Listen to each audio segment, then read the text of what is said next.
What's going on, everyone? Jeremy here from The Quartering, and while I don't cover many things in the speedrunning world, I like to take my time, take things slow, enjoy the ride. This story came across my desk, and yowza! GDQ bans speedrunner who, quote, hates,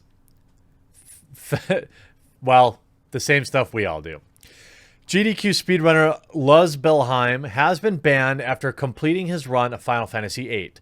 GDQ made its decision after the organization was criticized for letting the speedrunner take part in the event due to his support for far-right Spanish political party Vox. Luz Bilheim's suspension appears to be related to criticism of his personal politics. In November, he tweeted, quote, "In economic policy, Vox is well above the rest." Woo! Shocking. Showing support for his far-right party in his country. And again, I never really believe in, maybe they really are far-right, but in my country, anything left of, the far-right is meaningless, we'll say. Luz Bilheim has said that he has been suspended from submitting speedruns to the GDQ for 18 months. After GDQ viewers criticized his involvement with the charity stream, he has vocally supported Vox, which has also been described as anti-feminist and authoritarian. Luz Bilheim has been criticized for his comments on feminism and gender identity. His Twitter bio includes a quote, I hate feminazism, while he also appears to make fun of pronouns, referring to himself as Dominion binary, Luz and Luz. So what?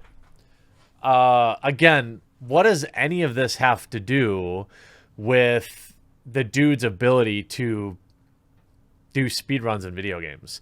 He wasn't sharing any opinions that were about the organization. There were no opinions that were about any other fellow players. I haven't seen anything like that.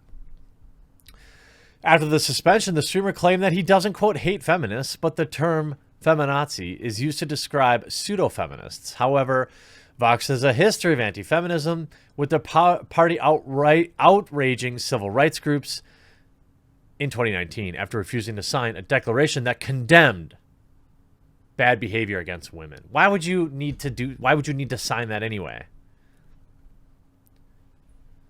So you see the tweet here.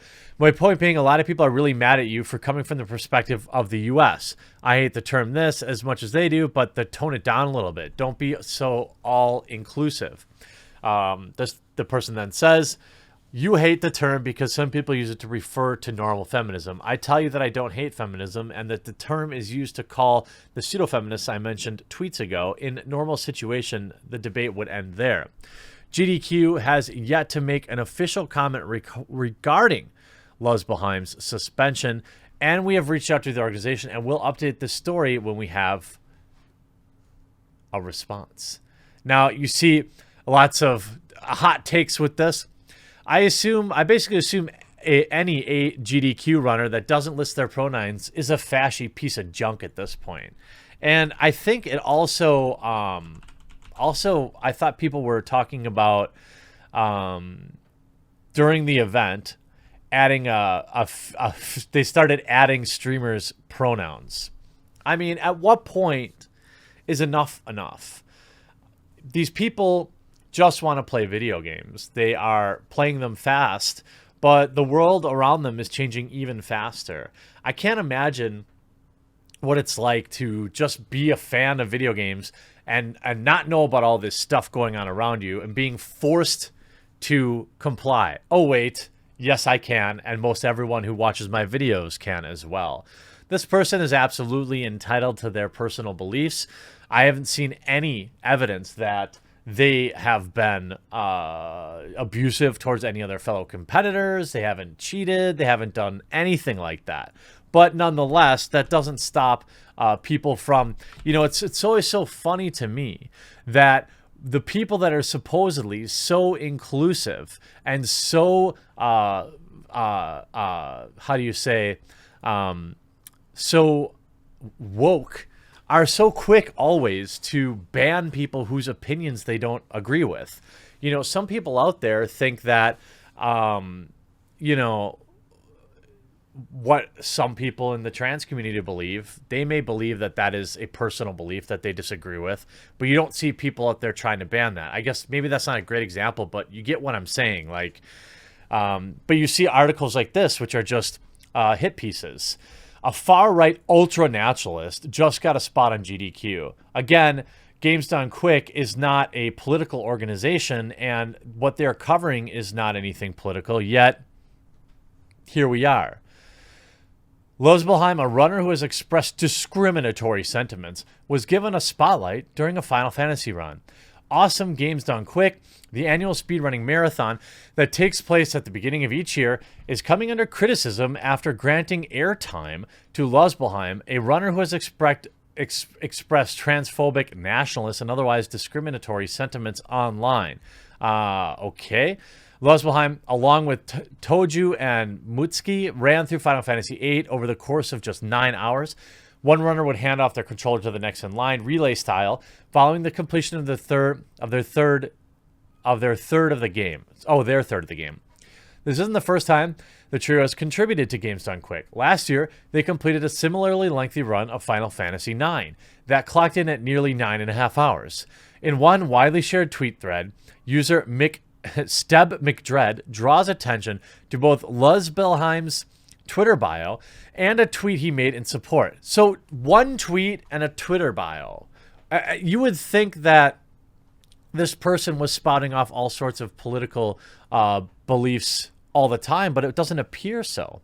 Vox, meanwhile, is far-right nationalist political party that aims to repeal law meant to protect women from abuse. I doubt that's true. In the past, GDQ has banned runners from its events for different types of language that they didn't, words we don't like. Look at you, Annie. Yeah. Some posts online have been quick to defend Losbelheim, citing it's his kind of in-person demeanor, while others expressed that Losbelheim's presence has kept them from watching the live stream or donating. That's a lie. Whenever you talk to a lot of these, these social justice outrage mobs, they'll say, "Oh, I was going to donate $1,000, but because you platformed somebody whose opinions I don't like, I'm not going to now." No, you weren't. You never were. You're just saying that for attention. You don't have $1,000. None of you have $1,000. If you're going to say that, if you're the type of person that's like, "Well, I was going to donate $1,000. No, I didn't. You didn't have it in the first place, because people who do have that kind of money to donate don't talk like that. Some posts online have been quick to defend him. Those who decry this oftentimes use a distinction between feminism to deflect accusations of anti-feminist behavior. However, feminazism is a word with no clear definition beyond combining two words and is most often used simply to criticize equality for women. No, it isn't. Again, no, it isn't. Losbelheim's Twitter bio also states that his gender identity is why can't I say this word? And preferred pronouns are loves and less. So what? This absurdity of this serves no purpose other than to mock those for whom sharing their preferred pronouns is an affirmation of their gender identity. So, are jokes not allowed? I mean, and by the way, who are you to say that this person doesn't truly believe that that's what their pronouns are? Just because you say, "Oh, I don't like this person's opinion," doesn't mean that by your own logic, you're allowed to disrespect their pronouns. And while Losbelheim only praised the economic policy of Spain's Vox Party, he did so without mention, one way or another, of their idealistic nationalist ideology, which for many defines the party and overshadows any of their other platforms. So he used something that a lot of these people don't understand, and that's nuance. So he used something to, praise a political or a certain opinion of somebody. Let me give an example. You can say, "Hey, Trump did this one thing that I really like, but I would never vote for him." That, you can say that one thing someone did is good, even though many of the things that they did were bad. That's like the whole thing with like, "Oh, this bad guy built the roads," or whatever the case is, the Autobahn or whatever, which I think is actually not true, but I can't remember exactly. But you get what I'm saying. GDQ has yet to respond to those who felt uncomfortable, unsafe, or unwelcome due to his presence or the statements that he made on stream. So not only did they ban the guy, but now people are demanding an apology. What happened to the speedrunning community? Who writes this kind of this drivel where this kind of stuff is what's ruining video games. I'm not kidding you. Here, so we're banning people because of their political affiliations and who they support in their free time as opposed to how they act within the event itself. Am I the only one seeing how wrong that is? That's a very good point. That's the point that I sloppily was trying to make. So what who the guy votes for or does on his own time? You could make the argument that if he was toxic to other speedrunners or that he had cheated or whatever, but your banning of him looks bad for AGDQ. It looks pathetic. It's definitely not an event that I would support going forward, although I admit I don't have much interest in speedrunning, but I have a few 100,000 subscribers and I guarantee many of them do, and they're probably not going to agree to this ban. Hope you enjoyed this video. Enjoy the backlash, GDQ. We'll talk to you again real soon.